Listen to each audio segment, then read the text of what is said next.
krásne vietor fúka, všetko sa rodí a takto sa zrodí aj nový diel Crazy Barešky.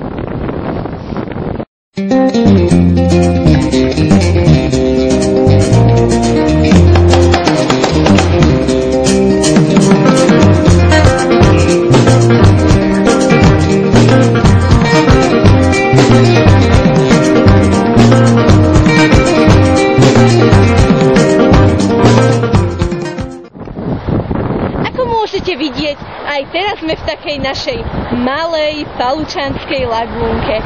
My vám však dneska predstavíme lepšiu lagúnu. Náš super nový recept Veršotebecká lagúnka s nádychom jary. Ale to až v našej kuchyni.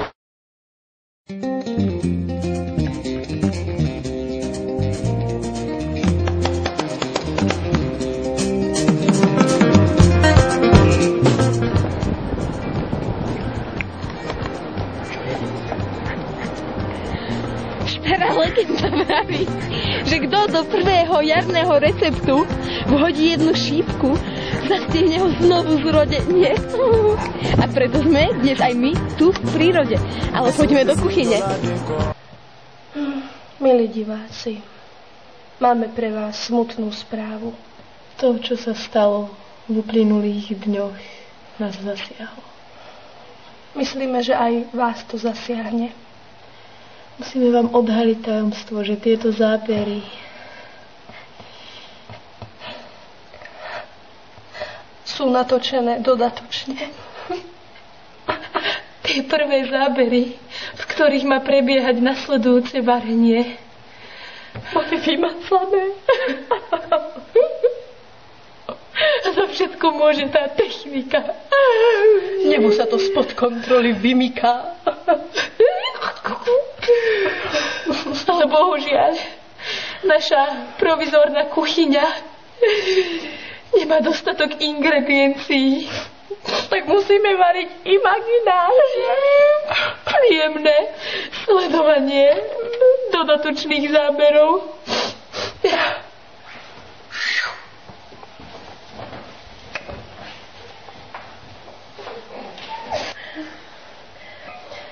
Prvý si navaríme prekvapivo dezert.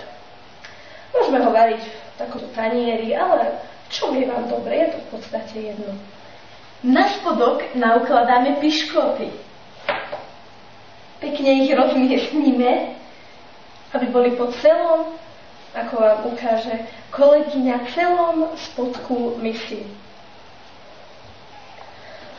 Na piškoty vylejeme biely jogurt.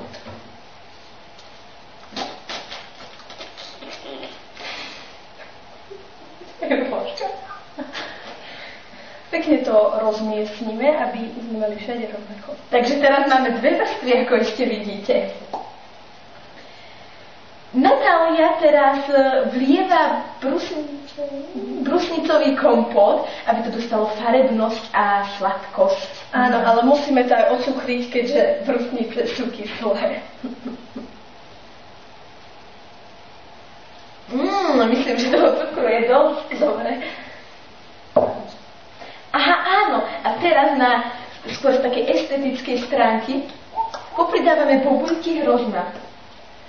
A nesmieme zabudnúť na najdôležitejšiu súčasť, prvú jarnú šípku.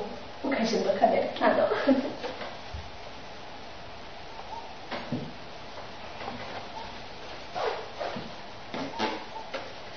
Tak, od dezertu už máme v podstate hotový, ale je ešte taký trošku magľavý, tak my ho teraz dáme do chladničky a pustíme sa do nátierky, aby nám odmagľavel.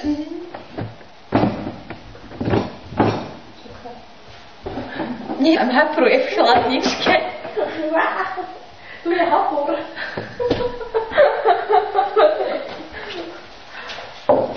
Potrebujeme, môžeš ukazovať ingrediencie, trestčiu pečeň v konzerve, maslo rastlinné a živočíšne, citrón, a korenie na dochutenie, horčicu a samozrejme mrkvu.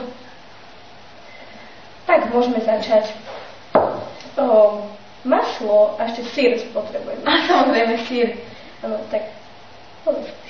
Kým Naťa mixuje trestčiu pečeň s obema druhmi masla, ja zatiaľ nastrúham mrkvu.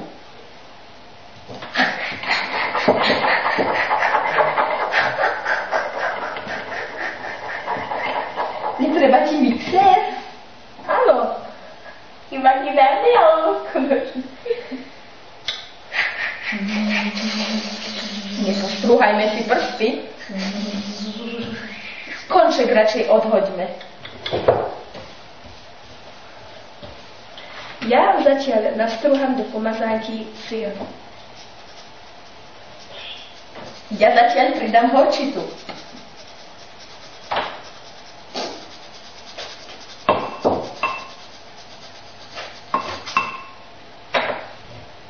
Musíme tam kvapnúť aj kvapočku citrónu, nech to dostane taký šmrd.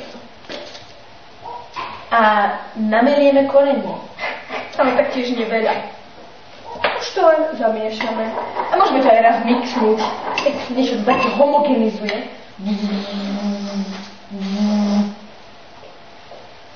Tak, pozrieme sa na dezert, ako nám vyzerá. A túto natierku by sme tiež mali dať odstať do chladničky. Nasledujúce zábery, ako jeme, sa uchovali a sú pôvodné. A naša relácia má dnes aj hostia. Je to gurmán, obávaný kritik, Michal Bohuš. Tak, dneska sme pre vás pripravili veľmi jarné jedlo, takú pomazánku a dezertík. Tešíte sa naň? Uvidím. Tak, potom sa tešíme na váš verdikt. Pán gurmán, pohostite sa bobkoviny, samozrejme nejedzme. Je to na dekoráciu toho balkánskeho štýlu.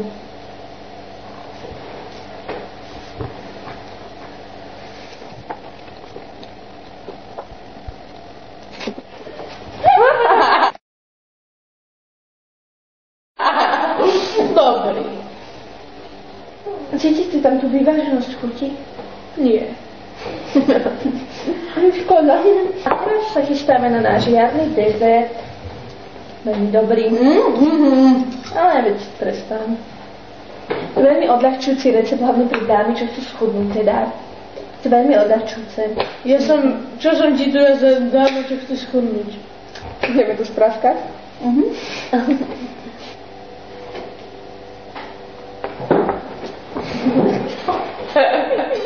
No a narazil som na niečo hrozne tvrdé. To mi nezde.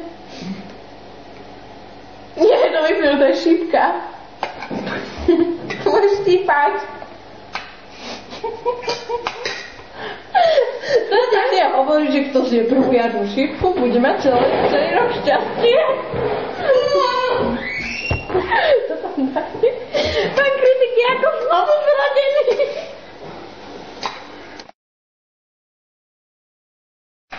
Černula, pozor za to!